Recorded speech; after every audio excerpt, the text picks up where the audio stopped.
Everyone, आज जो हम लोग टॉपिक स्टार्ट करने वाले हैं वो है टोटल इंटरनल रिफ्लेक्शन। रिफ्लेक्शन के बारे में तो हमने पढ़ा ही है, रिफ्रैक्शन के बारे में भी हमने पढ़ा हुआ है, रायरल मीडियम, डेंसर मीडियम ये भी हम लोग जानते हैं। तो हम लोग पहले से हल्का सा रायरल मीडियम क्या होता है और डेंसर मीडियम क्या होता है इसकी ग्लिम्स ले लेते हैं। तो ये मेरा रायरल मीडियम अगर मैं कहता हूँ तो ये मैं क्या कह रहा हूँ, डेंसर मीडियम। तो इसको रायरल क्यों कह रहा हूँ, इसको डेंसर क्यों कह रहा हूँ, क्योंकि इसमें स्पीड ऑफ लाइट ज्यादा है as compared to this medium, इसलिए इसको रायरल और इसको डेंसर बोला जाता है। तो मान लो लाइट रिफ्रैक्शन में जैसे हमें पढ़ा है कि लाइट जब डेंसर मीडियम से रायरल मीडियम की तरफ जाती है तो it bends away from the normal. वही केस को हम लोग देखते हैं। तो मेरे पास यहाँ पर लाइट है, ये डेंसर मीडियम से जा रही है रायरल मीडियम की तरफ। लाइट डेंसर से रायरल की तरफ जा रही है तो किस तरफ बेंड करेगी, अवे फ्रॉम द नॉर्मल। तो ये मेरा एंगल ऑफ इंसिडेंट है, तो ये मेरा एंगल ऑफ रिफ्रैक्शन होगा। ठीक है ना। वापस से लाइट इसी पॉइंट से उसी सरफेस पे जाके इंसिडेंट हो रही है, तो ये मेरा एंगल ऑफ इंसिडेंट हो गया। अब ये एंगल ऑफ इंसिडेंट 1 और ये एंगल ऑफ इंसिडेंट I में क्या फर्क है, ये ज्यादा है और ये कम। इसका मतलब एंगल ऑफ रिफ्रैक्शन भी क्या होगा, ज्यादा होगा। तो it will bend away from the normal, तो ये एंगल ऑफ रिफ्रैक्शन 1 कहते हैं। ये एंगल ऑफ रिफ्रैक्शन 1 हो गया। अब इसी पॉइंट से लाइट उसी सरफेस पे जाकर वापस से, तो अब यहां पर जो है लाइट यहां से इसी पॉइंट से वापस से यहां पर आ रही है, उसी सरफेस के इंसिडेंट हो रही है, तो ये मेरा एंगल ऑफ इंसिडेंट 2 हो गया। अब ध्यान से देखेंगे तो angle of incident 2 angle of incident 1 से और ज्यादा है, इसका मतलब एंगल ऑफ रिफ्रैक्शन क्या होगा, और ज्यादा।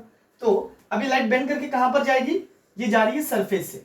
हम लोग बोलते हैं लाइट सरफेस से जा रही है। अगर लाइट सरफेस से जा रही है इसका मतलब एंगल ऑफ रिफ्रैक्शन जो है वो मेरा कितना हो जाएगा, 90 डिग्री।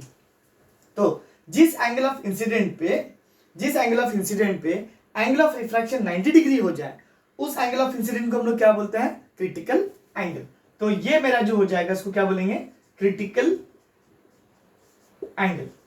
इस एंगल ऑफ इंसिडेंट को क्या बोलेंगे, क्रिटिकल एंगल। क्यों, क्योंकि I1 को देखो, I को देखो और I2 को देखो, इन तीनों एंगल्स में किस एंगल पे एंगल ऑफ रिफ्रैक्शन 90 है, इस एंगल पे। तो इसीलिए इस एंगल को हम क्या बोलेंगे, क्रिटिकल एंगल। अब ध्यान से अगर आगे देखेंगे तो अब इस एंगल ऑफ इंसिडेंट को हम लोग क्या बोल रहे हैं, क्रिटिकल एंगल, क्योंकि एंगल ऑफ रिफ्रैक्शन कितना है, 90 डिग्री। नाउ अब इसी पॉइंट से अगर लाइट वापस से जाएगी और इस सरफेस पे इंसिडेंट होगी, अगर उसी पॉइंट से लाइट इंसिडेंट हो रही है तो अब ये लाइट देखोगे एंगल ऑफ इंसिडेंट 3। अब ये एंगल ऑफ इंसिडेंट 3 और ये मेरा I2, इन दोनों में से बड़ा कौन सा है, ऑब्वियसली I3। अब I3 अगर और ज्यादा है तो एंगल ऑफ रिफ्रैक्शन क्या होगा, और ज्यादा। अब ये कहां बेंड करेगी, ऑलरेडी सरफेस से जा रही है, तो ये क्या करेगी, मीडियम के अंदर रिटर्न आ जाएगी। क्या आ रही है, मीडियम के अंदर रिटर्न आ रही है, क्योंकि डेंसर मीडियम से स्टार्ट की थी। एंगल ऑफ इंसिडेंट जो है इस एंगल से ज्यादा है, तो अब और ज्यादा कहां बेंड करेगी, तो ये रिटर्न अंदर आ जाएगी। इसी को हम लोग क्या बोलते हैं, total internal reflection. Light denser medium से जाकर वापस से रिटर्न डेंसर मीडियम में आ जाए, इसलिए इसको क्या बोला जाता है, टोटल इंटरनल रिफ्लेक्शन। यानी कि लाइट रिफ्रैक्ट होते होते वापस से क्या कर गई, रिफ्लेक्ट कर गई, इसलिए इसको क्या बोलते हैं, टोटल इंटरनल रिफ्लेक्शन।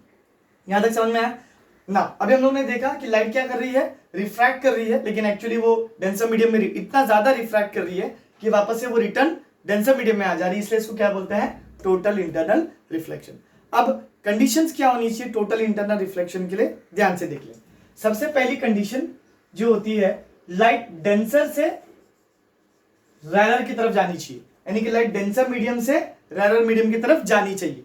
यहां पर लाइट डेंसर से रायरल मीडियम की तरफ जा रही है, इसलिए क्या हो गया, टोटल इंटरनल रिफ्लेक्शन। दूसरी जो कंडीशन होती है वो होती है angle of incident. Angle of incident should be greater than critical angle. अब यहां पर देखेंगे तो कौन सा क्रिटिकल एंगल है, ये वाला। तो ये वाला जो एंगल है ये क्रिटिकल एंगल से ज्यादा है, तो angle of incident is greater than critical angle, इसलिए क्या हो रहा है, टोटल इंटरनल रिफ्लेक्शन। लेकिन अगर इन एंगल्स को देखोगे तो angle of incident is less than critical angle, इसलिए क्या हो रहा है, रिफ्रैक्शन। समझ में? तो ये दो कंडीशंस होती है necessary for total internal reflection. अब ये फिनोमिना हमें कहां देखने को मिलता है, ये फिनोमिना हमें देखने को मिलता है डायमंड के अंदर और मिराज के अंदर। जो गर्मी के सीजन में होता है उस मिराज के अंदर हमें ये वाला फिनोमेना देखने को मिलता है। और कहां पर देखने को मिलता है? डायमंड के अंदर। ठीक है, अब यहां पर हमने कंडीशंस देख ली फॉर टोटल इंटरनल रिफ्लेक्शन, ये 2 कंडीशन जरूरी है। अब हम लोग देखेंगे क्रिटिकल एंगल और रिफ्रैक्टिव इंडेक्स के बीच में रिलेशन। तो क्रिटिकल एंगल और रिफ्रैक्टिव इंडेक्स के बीच में क्या रिलेशन होता है, ध्यान से समझ लेते हैं। सबसे पहले इस पॉइंट पर हम लोग क्या लगाते हैं? Snell's law. स्नेल्स लॉ क्या कहता है? स्नेल्स लॉ कहां पर लगा रहे हैं? इस पॉइंट पर। वो कहता है sine I upon sine are is equals to refractive index. अब यहां पर लाइट रिफ्रैक्ट कौन से मीडियम में हो रही है? रैरर मीडियम में, इसलिए किसका रिफ्रैक्टिव इंडेक्स मिलेगा? रैरर का विद रिस्पेक्ट टू डेंसर। तो sine I upon sine are is refractive index of rarer with respect to denser. Now angle of r यानी कि एंगल ऑफ रिफ्रैक्शन इज 90। अगर एंगल ऑफ रिफ्रैक्शन 90 होता है तो angle of incident जो होता है उसे हम लोग क्या कहते हैं? Critical angle.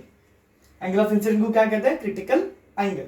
तो यहां पर साइन आई सी, आई के बदले में क्या इस्तेमाल कर रहा हूं? I c, and sine r के बदले 90 is equal to refractive index of rarer medium with respect to denser medium. उसके बाद अब यहां पर साइन 90 कितना होता है? 1, तो हमें क्या मिलेगा? Sine i c is equal to refractive index of rarer with respect to denser. ये वाला फॉर्मूला आप लोग इस्तेमाल कर सकते हो, लेकिन अब ये फॉर्मूला हम लोग यूज कर सकते हैं बिकॉज क्रिटिकल एंगल और रिफ्रैक्टिव इंडेक्स के बीच में रिलेशन है। लेकिन इस फॉर्मूले में क्या? रिफ्रैक्टिव इंडेक्स ऑफ रैरर है विद रिस्पेक्ट टू डेंसर। हमारे पास डेंसर का रिफ्रैक्टिव इंडेक्स होता है विद रिस्पेक्ट टू रैरर। तो ये फॉर्मूला हम लोग इस्तेमाल कर, मतलब अगर आदत पड़ जाए तो यूज कर सकते हो, बट स्टार्टिंग में थोड़ी सी दिक्कत होगी, क्योंकि रिफ्रैक्टिव इंडेक्स ऑफ ग्लास होता है विद रिस्पेक्ट टू वैक्यूम, लेकिन refractive index of vacuum with respect to glass नहीं होता है। इसी वजह से हम लोग क्या करते हैं? इस फॉर्मूला को चेंज करेंगे। तो by principle of reversibility, refractive index of rarer with respect to denser is reciprocal of refractive index of denser with respect to रैरर।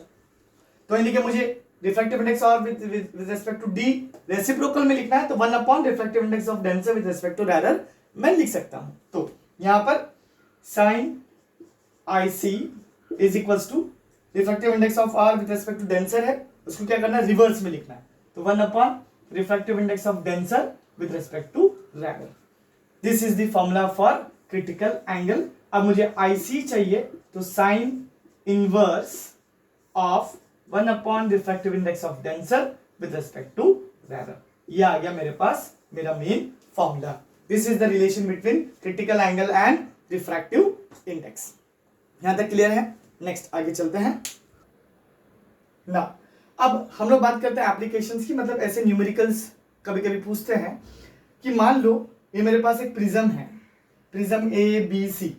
अभी प्रिज्म कैसा है? 90 60 30 वाला प्रिज्म है, और लाइट जो है ए बी फेस पर इंसिडेंट हो रही है नॉर्मली, मतलब एंगल ऑफ इंसिडेंट 0 होगा। सरफेस के साथ में इसका एंगल कितना है? 90 डिग्री। तो सरफेस के साथ इसका एंगल ऑफ इंसिडेंट कितना, मतलब सरफेस के साथ जो इंसिडेंट राइट का एंगल है वो है 90 डिग्री, यानी कि एंगल ऑफ इंसिडेंट जो है वो 0 डिग्री है। तो पूछ रहा है अगर कि किस फेस से बाहर निकलेगी और टोटल इंटरनल रिफ्लेक्शन होगा या नहीं होगा, तो कैसे करते हैं? तो लाइट पहले ए बी फेस पे इंसिडेंट हुई, स्ट्रेट आ रही है, तो वो स्ट्रेट जाएगी, स्ट्रेट जाकर इस फेस पे इंसिडेंट होगी। यहां पर इंसिडेंट हो गई, ये मेरा नॉर्मल है, ये मेरा नॉर्मल है जो कि सरफेस से एसी से जो है परपेंडिकुलर रहेगा। अब लाइट ये मेरी आ रही है ऐसे और एसी फेस पे इंसिडेंट हो रही है, तो ये मेरा हो जाएगा एंगल ऑफ इंसिडेंट। अगर ये angle of incident critical angle से ज्यादा रहा तो ये क्या कर जाएगी? Total internal reflection. और अगर कम रहा तो रिफ्रैक्ट कर जाएगी। तो मान लेते हैं क्रिटिकल एंगल जो है वो है 42 डिग्री। अब ये मेरा एंगल ऑफ इंसिडेंट है, और क्रिटिकल एंगल कितना बोला है? ग्लास का और एयर का। ये मेरी एयर है और ये ग्लास से बना हुआ है, तो एयर एंड ग्लास का रिफ्रैक्ट क्रिटिकल एंगल कितना है? 42 डिग्री। और ये मेरा एंगल ऑफ इंसिडेंट है। अब एंगल ऑफ इंसिडेंट अगर क्रिटिकल एंगल से ज्यादा रहा तो ये टोटल इंटरनल रिफ्लेक्ट कर जाएगी। तो कैसे देखते हैं? ये 90 है तो ये भी 90 होगा। इस ट्रायंगल में ये 90 है, ये 60 है, तो ये कितना होगा? 30। ये नॉर्मल है तो ये पूरा एंगल जो होगा वो 90 होगा, ये पूरा एंगल 90 होगा, जिसमें से ये 30 है। तो ये मेरा एंगल ऑफ इंसिडेंट कितना हो जाएगा 60 डिग्री, 90 माइनस 60 इज 30, तो ये कितना हो जाएगा 60, ये 60 डिग्री है और ये मेरा एंगल ऑफ इंसिडेंट है और ये क्रिटिकल एंगल से ज्यादा है, तो लाइट क्या कर जाएगी टोटल इंटरनल रिफ्लेक्ट, और ये जो है इस में ऐसे रिटर्न बाउंस बैक कर जाएगी। तो लाइट यहां से तो क्या हो रही है टोटल इंटरनल रिफ्लेक्ट कर गई और ये कहां से निकल सकती है बीसी से निकल सकती है डिपेंडिंग अपॉन दी एंगल, तो इसी को हम लोग क्या बोलते हैं टोटल इंटरनल रिफ्लेक्शन का एक एप्लीकेशन। इसके अलावा ऑप्टिकल फाइबर में या और किसी जगहों पर भी इसका इस्तेमाल देखने को मिलता है and this is called as total internal reflection. Thank you very much.